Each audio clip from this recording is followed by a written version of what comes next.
Well, listen closely, boys and girls, as this is very important. Make sure you listen to the end. It seems that Turkey has sent its soldiers to the borders of Armenia as well as surveillance drones. These drones have been observing Armenia's borders as well as Iran's. We already know Azeris are getting ready to attack, and it's yet to see if the Turks approaching Armenia's borders are for intimidation purposes or if they will again have boots on the ground just like they did during the 44-day war. Azerbaijan and Turkey have made their intentions clear in the past as well as recently, the complete annihilation of Armenians as well as erasing Armenia from history. The Armenian army and our young soldiers have showed nothing but bravery and have showed the world why the Armenian spirit could never be broken. This small army, where the majority of soldiers are under 25 years old, used 30-year-old weapons and gave the invading Azeri army thousands of casualties. The Armenian army bought high-caliber guns, but no bullets. Mortars that didn't fire. Just a complete catastrophe in logistics. And our boys still went until the end, and that's why Aliyev and his army had thousands of dead, as well as Turkish special forces and hundreds of ISIS mercenaries that were transported to the battlefield by Turkey. The Azeri army has an unlimited budget, the most modern weapons money can buy. In other words, they've spent so much money on their military, there's nothing left to buy. Those brand new weapons were not just bought for show, as Aliyev is planning to invade Armenia any day now. If Armenia had even 10% of the help that's being given to Ukraine, the Azeris wouldn't even dare attack Armenia.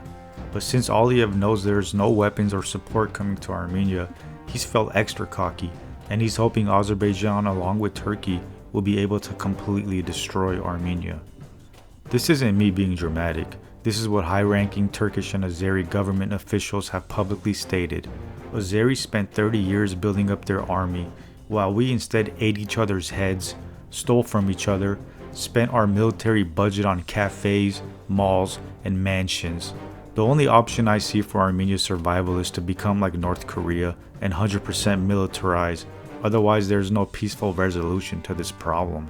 Not when we have two oil-rich dictatorships, one being a NATO superpower, waiting on every opportunity to annihilate Armenia.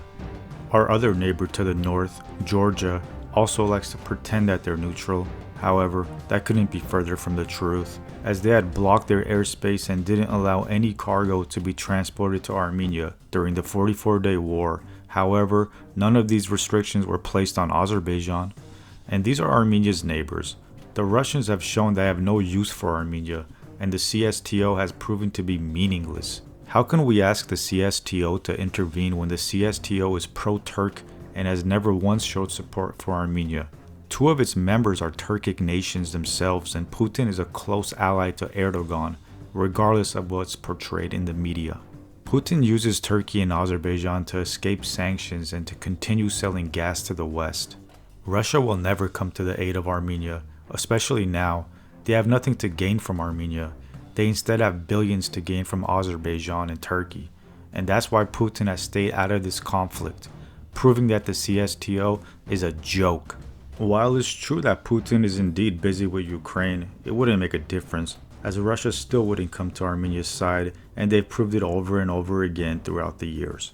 Putin, Aliyev, and Erdogan break bread together, share tables together over fine dining and laughs, and to think that Russia will come to the rescue of Armenia when Russia's the main reason Armenia is where it is today is just foolish.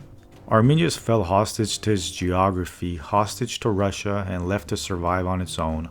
Only Armenians will help Armenia, and that includes Armenians from all over the world, as the diaspora plays a major role in this conflict as Armenia's second army. The fight isn't only on Armenia's borders, it's everywhere in the world for Armenians, with the Azeri army preparing its troops, receiving new weapons non-stop for the past month. It's just a matter of time before they attack again.